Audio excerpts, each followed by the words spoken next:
먼저 사도신경하심으로 예배를 시작하겠습니다. 나는 전능하신 아버지 하나님 천지의 창조주를 믿습니다. 나는 그의 유일하신 아들 우리 주 예수 그리스도를 믿습니다. 그는 성령으로 잉태되어 동정녀 마리아에서 나시고 분배어 빌라도에게 고난을 받아 십자가에 못 박혀 죽으시고 장사된 지 사흘 만에 죽은 자 가운데서 다시 살아나셨으며 하늘에 오르시어 전능하신 아버지 하나님 우편에 앉아 계시다가 거기로부터 살아있는 자와 죽은 자를 심판하러 오십니다. 나는 성령을 믿으며 거룩한 공교회와 성도의 교제와 죄를 용서받는 것과 오늘의 부활과 영생을 믿습니다.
전능하신 주 영원하신 능력의 통치자 자유가 선포되며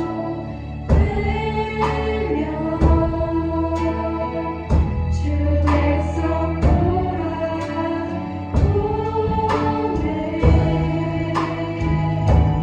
하나님 나라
목소리로 예배를 준비하겠습니다.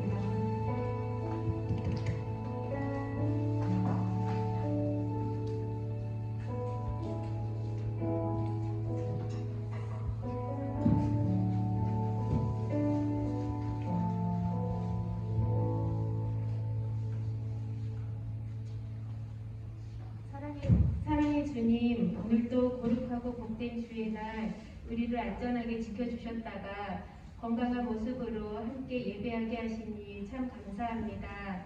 전쟁과 질병이 도사리는 이 험한 세상에서 우리가 안전히 거할 수 있도록 주여 우리를 불쌍히 여기시고 눈동자처럼 지켜주시옵소서.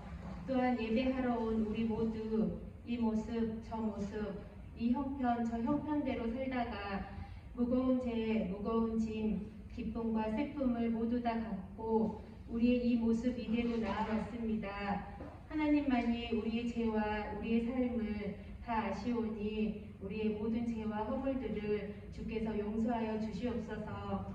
이 시간 말씀 전하시는 사랑하는 주의 종 우리 전도사님을 주의 성령의 강한 팔로 붙드시어 주님의 귀한 말씀만을 온전히 선포케 하시며 듣는 우리 모두가 마음을 열고 귀를 열고 말씀을 듣게 하시며 나아가 우리들의 삶에 적용하며 살아갈 수 있는 은혜를 내려주시옵소서. 주님, 우리 이 작은 예배를 우리 주님만이 홀로 영광 받아주시옵소서. 모든 것 감사드리오며 우리 주 예수 그리스도의 이름으로 기도하옵나이다. 아멘.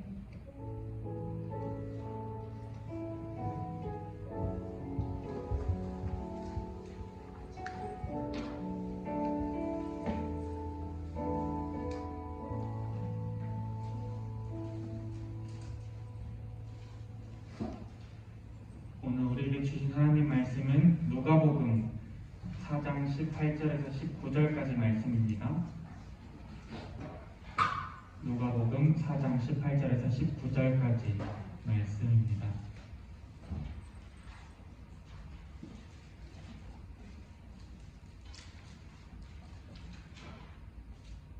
네, 다 찾았죠? 우리 두 절밖에 안 되니까 함께 큰 목소리로 읽어볼까요? 시작!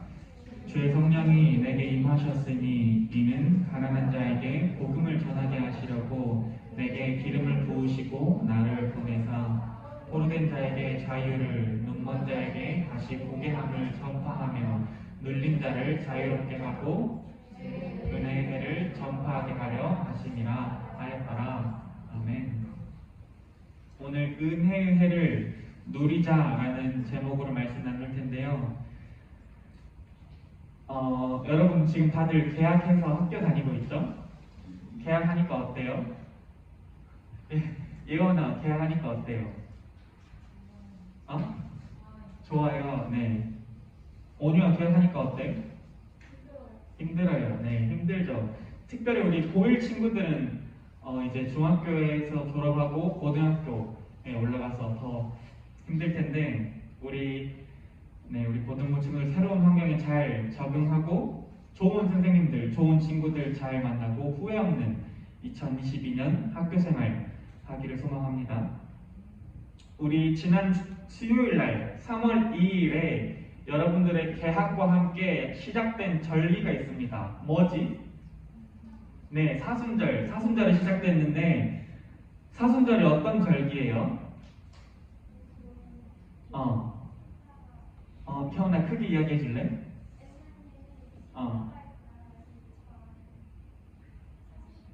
예수님이 십자가에 들어가시던 40일, 그쵸? 우리는 그 부활절 전 40일을 사순절로 보내요. 주일을 제외한 40일이에요. 사순절의 의미는 예수님께서 우리를 구원하시기 위해 이 땅에 오셔서 사람의 몸으로 이 땅에 오셔서 겪으신 고난과 그 부활을 기억하고 그 십자가의 사랑을 우리가 깊이 묵상하는 절기로 우리가 사순절을 보내는데, 그래서 우리가 사순절 기간 동안에 이 땅에 오신, 이 땅에 사람의 몸으로 오신 예수님에 대해서 좀 말씀 나눌 텐데, 오늘 본문을 보면 오늘 본문은 예수님께서 갈릴리라는 곳에서 예수님의 사역을 시작하십니다. 16절, 17절 한번 봐볼까? 전도사님이 한번 읽어볼게요. 예수께서는 자기가 자라나신 나사렛에 오셔서 늘 하시던 대로 안식일에 회당에 들어가셨대. 그는 성경을 읽으려고 일어서서 예언자 이사야의 두루마리를 건네받아서 그것을 펴시어 이런 말씀이 있는 데를 찾으셨대. 얘들아, 예수님의 고향인 갈릴리 나사렛이라는 곳에 가셨어. 그리고 안식일이 되어서 아까 16절 말씀 보니까 안식일이 되어서 예수님께서는 성경을 가르치시러 어디에 들어가셨지? 16절 말씀 한번 봐볼까? 성경을 가르치시러 회당에 들어가셨대.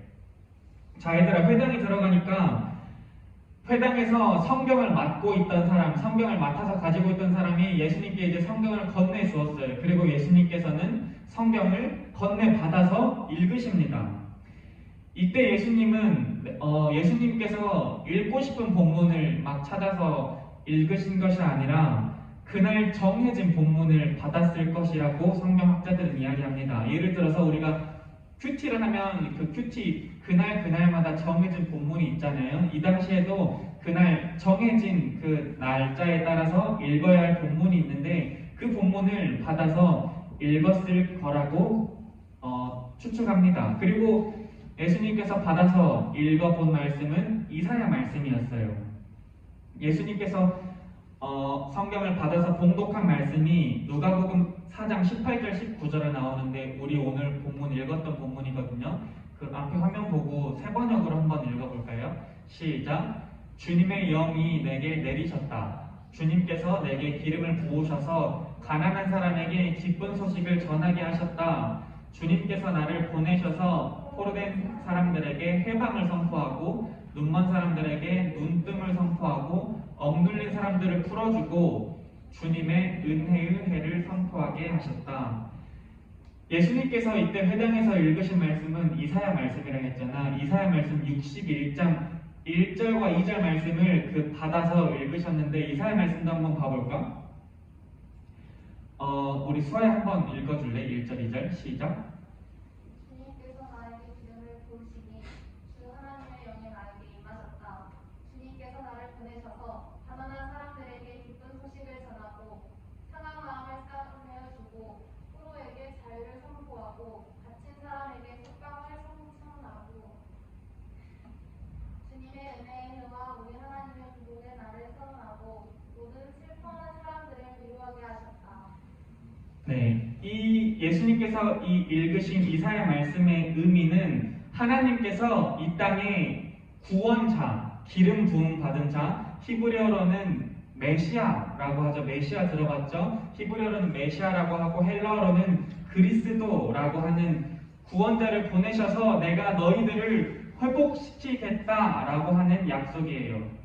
너희들이 그렇게 기다리던 그 메시아를 이 땅에 보내서 가난한 자들에게 아름다운 소식을 전하게 할 것이다. 그리고 마음이 상한 자를 고치시고 포로된 자에게 자유를, 갇힌 자에게 노임을 선포하며 여호와의 은혜의 해를 선포하게 할 것이다 라고 하는 하나님의 약속이 담긴 이사야 말씀을 읽으신 거예요.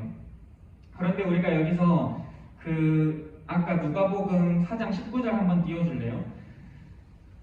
그 선포 가운데 주님의 은혜의 해를 선포하게 하셨다라는 마지막 말씀이 있는데 우리가 여기서 이 은혜의 해를 주목해 볼 필요가 있어요.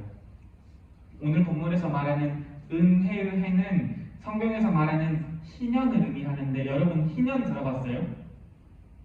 희년이 어떤 의미일까? 희년? 이 희년의 개념이 그 구약 성경 레위기 25장에 등장하거든요. 25장 10절이랑 11절 우리 수빈이가 한번 읽어줄래? 25장 10절 11절 시작.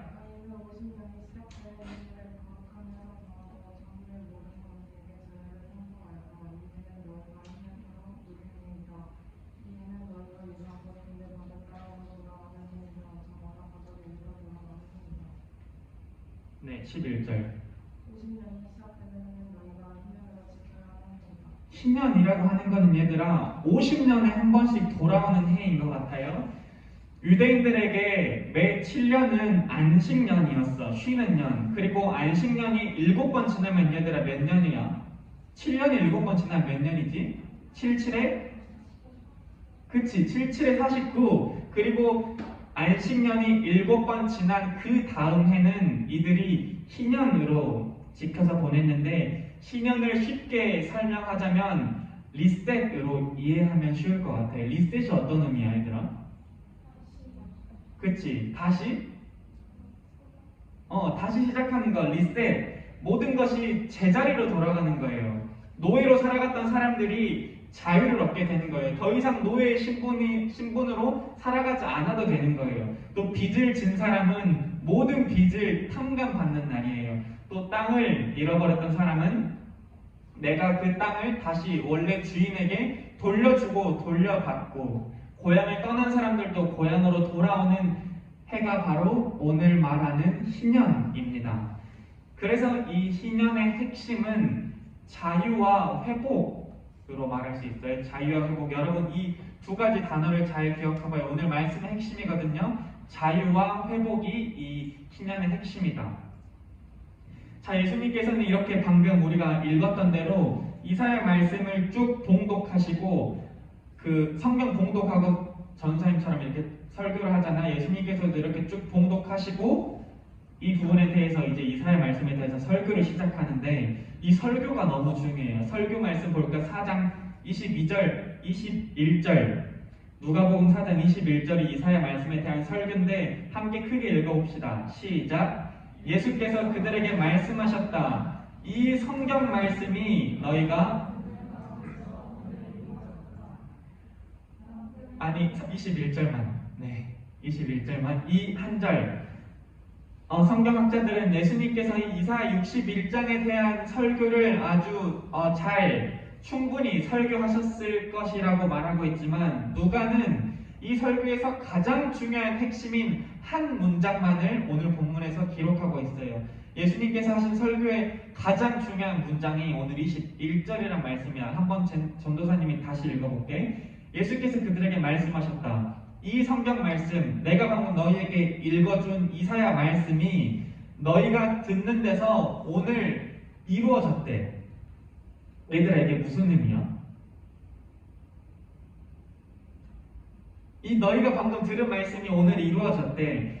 얘들아, 이사야 말씀이 어떤 의미라고 했냐면, 하나님께서 얘들아, 내가 너희에게 구원자를 보내줄게. 너희가 그토록 기다리던 메시아를 보내줄게. 그래서 너희를 회복시켜줄게. 이사야가 말하고 있는 구원자, 메시아, 그 하나님이 너희에게 보내준다고 하신 구원자가 바로 누구라는 거야? 바로 나라는 거지. 지금 예수님이라는 거지. 예수님께서 그 은혜의 해, 희년을 이루러 이 땅에 지금 오셨다는 거예요. 희년의 핵심이 뭐였지, 얘들아? 두 가지. 자유와 회복이었잖아. 다시 말해서 예수님께서 내가 지금 너희에게 자유와 회복을 선포할 것이다 라고 놀라운 선언을 하시는 거지. 얘들아, 우리는 지금 그냥 듣고 있지만 이 당시 이 설교를 듣는 사람들에게는 아주 난리가 날 설교였어. 요즘 표현으로 하자면 이 설교를 하신 후에 네이버 들어가 보니까 실시간 검색어 1위 예수, 2위 갈릴리, 3위 예수의 갈릴리 설교, 이렇게 모든 사람에게 아주 충격적인 설교였을 거란 말이야. 왜냐?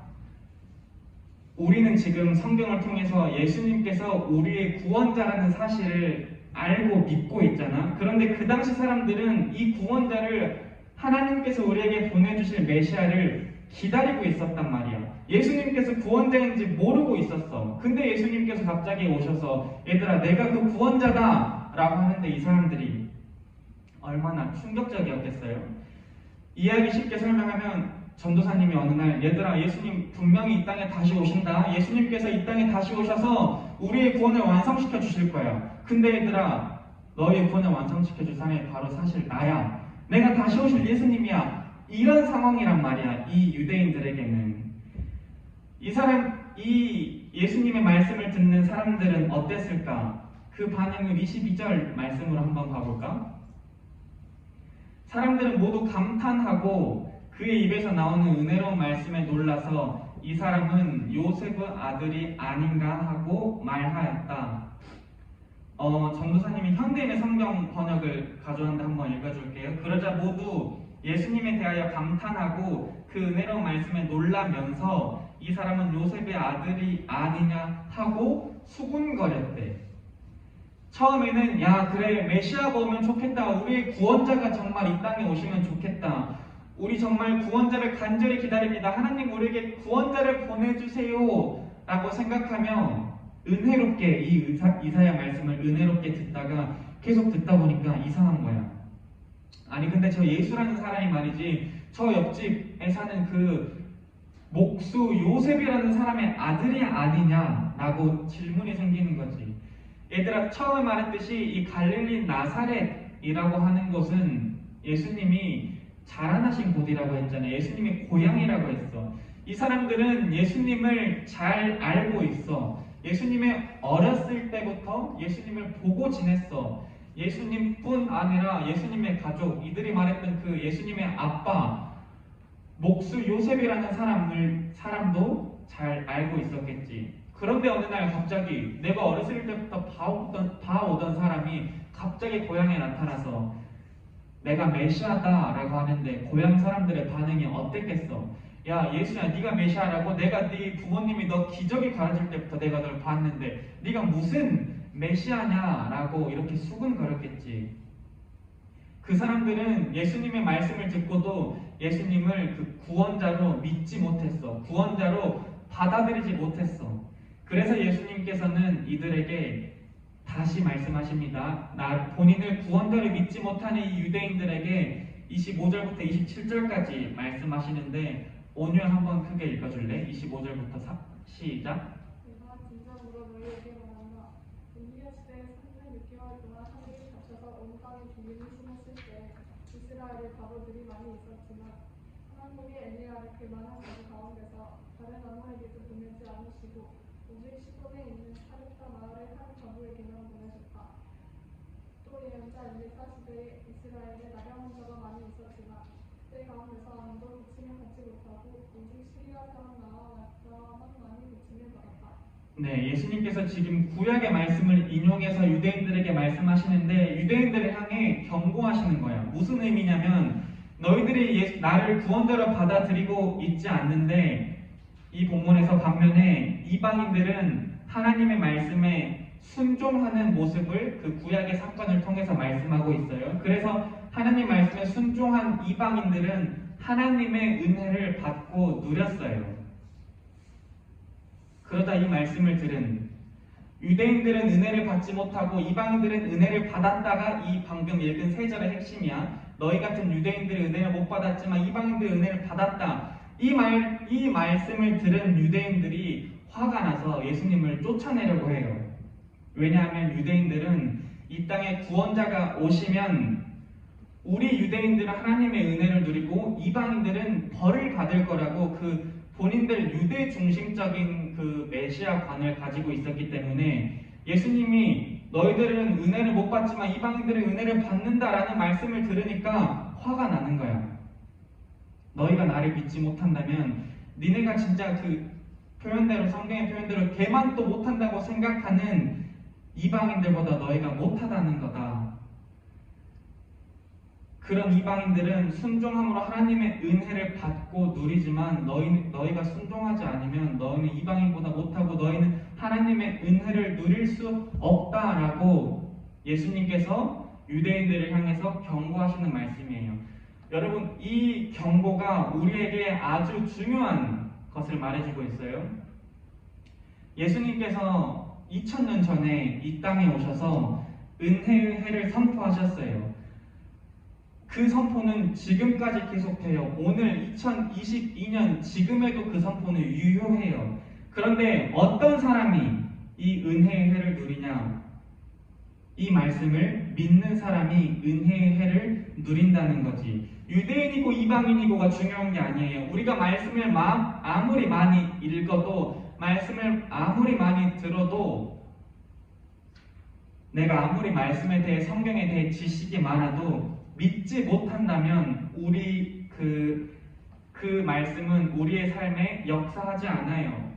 예수님께서 선포하신 자유와 회복, 은혜의 해를 우리가 경험할 수 없다는 거야. 우리가 그 믿지 못한다면. 우리도 은혜의 해를 누리려면 예수님을 우리의 구원자로 믿어야 한다는 거지. 우리는 오직 믿음으로 예수님께서 선포하신 자유와 회복을 누릴 수 있다는 거지. 그 회복을 경험할 수 있다는 거죠. 그렇다면 우리가 아까부터 계속 말하는 자유와 회복이 무엇인지 한번 볼까요? 우리가 뭐로부터 자유할까?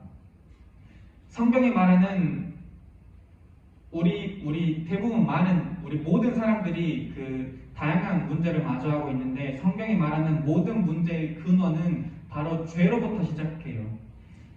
이 땅의 모든 사람이 고통, 아픔, 슬픔, 질병과 죽음을 마주하고 있어요. 세상 곳곳에는 전염병으로 고통받고 있고 전쟁이 일어나고 아주 다양한 문제가 일어나고 있는데, 이 모든 문제의 뿌리를 이렇게 하나씩 거슬러 올라가 보면 처음에는 죄라는 게 있었다는 거야. 우리가 겪는 그 모든 고통이 죄에 의해서 시작된다는 거죠. 그런데 예수님께서는 이 땅에 오셔서 그 죄로부터의 자유를 선포해 주셨어. 이 땅의 모든 사람들은 죄의 노예, 사탄의 노예로 살았는데 예수님께서 이 땅에 오셔서 랜섬 하셨어. 얘들아, 랜섬 뜻이 뭐였지? 혹시 기억나니? 랜섬. 우리의 몸값을 지불하셨어. 우리가 이렇게 그 죄의 노예로 이렇게 쇠사슬이 걸려 있었는데 예수님께서 오셔서 그 우리의 몸값을 지불하시고 우리를 구하셨어. 그러면 우리는 더 이상 죄의 소유가 아니라 누구의 소유지? 예수님의 소유가 되는 거예요. 그게 바로 죄로부터의 자유라는 거지. 그래서 우리는 죄의 신분, 종의 신분으로부터 하나님의 자녀로서의 신분을 누릴 수 있게 된다는 거지. 죄로부터 자유할 수 있다는 거죠. 이게 우리가 누릴 수 있는 자유예요. 그리고 두 번째, 예수님께서 우리에게 선포하신 회복. 회복이 무슨 의미죠? 회복의 의미가 뭘까? 그 회복의 그냥 사전적인 의미가 뭐야, 얘들아? 사전을 찾아보니까 회복은 원래의 상태로 돌아가거나 원래의 상태를 되찾음, 다시 처음으로 돌아간다라는 의미를 갖고 있는데, 우리의 원래 상태가 뭐니? 창세기에서 사람이 창조될 때 우리의 처음 모습이 뭐였지? 하나님께서 사람을 창조하시고 보시기에 심히 좋았더라. 우리는 하나님의 형상대로 지어졌기 때문에 심히 좋았어요. 그 처음 상태로 우리를 회복시켜 주시러 예수님께서 오셨다는 거죠. 이처럼 예수님은 이 땅에 오셔서 우리에게 자유와 회복을 선포해 주셨어요. 그런데 우리는 어떻게 누릴 수 있다고 얘들아? 혜성아, 우리가 어떻게 자유와 회복을 누릴 수 있어? 오, 그치 혜성아. 야, 너무 잘 들었어 혜성아. 예수님을 믿음으로 우리가 자유와 회복을 누릴 수 있다는 거지. 예수님을 우리의 구원자, 메시아, 그리스도로 믿을 때 우리는 먼저 죄와 죽음 모든 문제로부터 자유함을 얻게 되고 마귀와 종으로부터 해방되어, 그리고 하나님의 형상, 하나님이 우리를 만드시고 야, 내가 보기에 심히 좋았다 라고 하는 그 처음 형상을 회복할 수 있다는 거죠.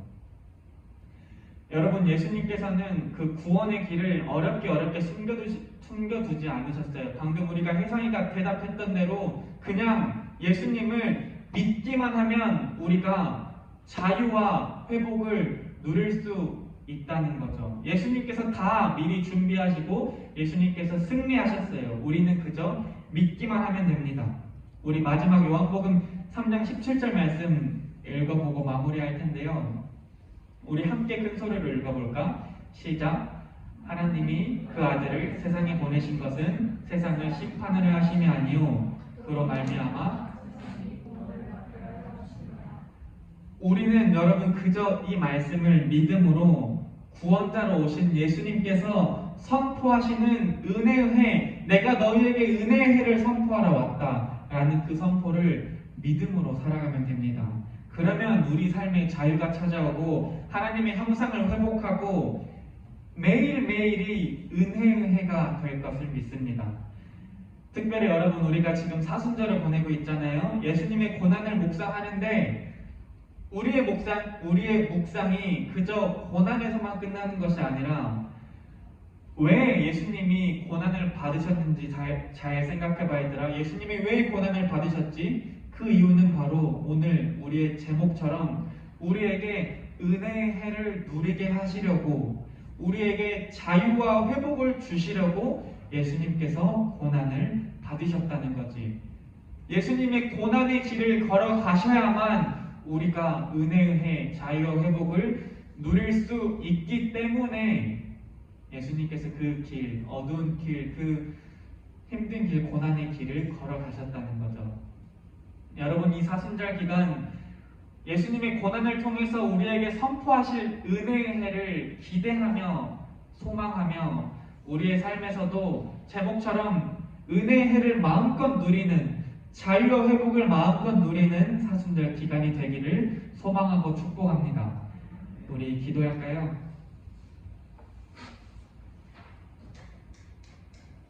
하나님, 오늘도 우리를 예배의 자리로 부르심에 감사합니다. 우리에게 은혜의 해를 선포하러 오신 예수님, 우리도 그 은혜의 해를 누리길 원합니다. 우리의 삶에서 예수님을 통해서 자유함을 누리고 회복을 경험하길 원합니다. 그 은혜의 해를 누릴 수 있도록 우리에게 믿음을 가득 부어 주옵소서. 또한 그 은혜의 해를 나만 누리는 것이 아니라 이 땅의 모든 죽어가는 영혼들에게 생명을 전함으로 그들 또한 우리와 동일한 은혜의 해를 누릴 수 있도록 하나님 그들의 마음 가운데도 역사해 주시옵소서. 특별히 새학기가 시작되었습니다. 우리 사랑하는 고등부 아이들 새로운 환경에 잘 적응하게 하시고 좋은 만남, 친구들과 선생님들 좋은 만남을 가질 수 있도록 만남의 복도 가득 부어 주옵소서. 또한 우리 아이들 건강 지켜주옵소서. 무엇보다 우리 아이들이 하나님의 자녀로서의 정체성을 잃지 않고 살아갈 수 있도록 늘 아이들의 마음과 아이들의 모든 영역을 붙잡아 주옵소서. 이 모든 말씀 예수님의 이름으로 기도드립니다. 아멘. 우리 하나님과 귀한 예물 함께 올려드리겠습니다.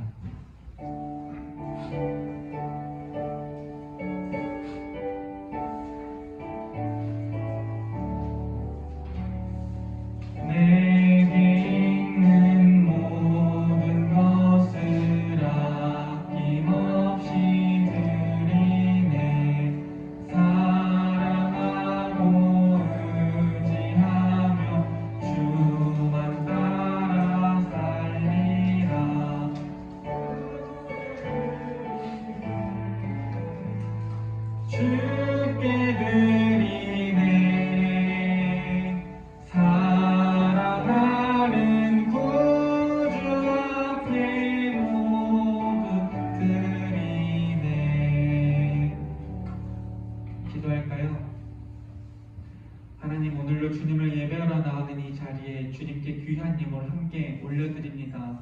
우리에게 은혜의 해를 선포하신 그 하나님의 놀라운 사랑에 감사함으로 우리가 주님께 귀한 예물 올려드리오니 하나님이 예물을 드리는 손길들 기억하시고 이 예물을 하나님 나라를 위해서 귀하게 사용하여 주옵소서. 이 모든 말씀 예수 그리스도의 이름으로 기도드립니다. 아멘. 우리 주님께서 가르쳐 주신 기도 고백함으로 예배를 마치겠습니다. 하늘에 계신 우리 아버지, 아버지의 이름을 거룩하게 하시며 아버지의 나라가 오게 하시며 아버지의 뜻이 하늘에서와 같이 땅에서도 이루어지게 하소서. 오늘 우리에게 일용할 양식을 주시고 우리가 우리에게 잘못한 사람을 용서하여 준 것 같이 우리 죄를 용서하여 주시고 우리를 시험에 빠지지 않게 하시고 악에서 구하소서. 나라와 권능과 영광이 영원히 아버지의 것입니다.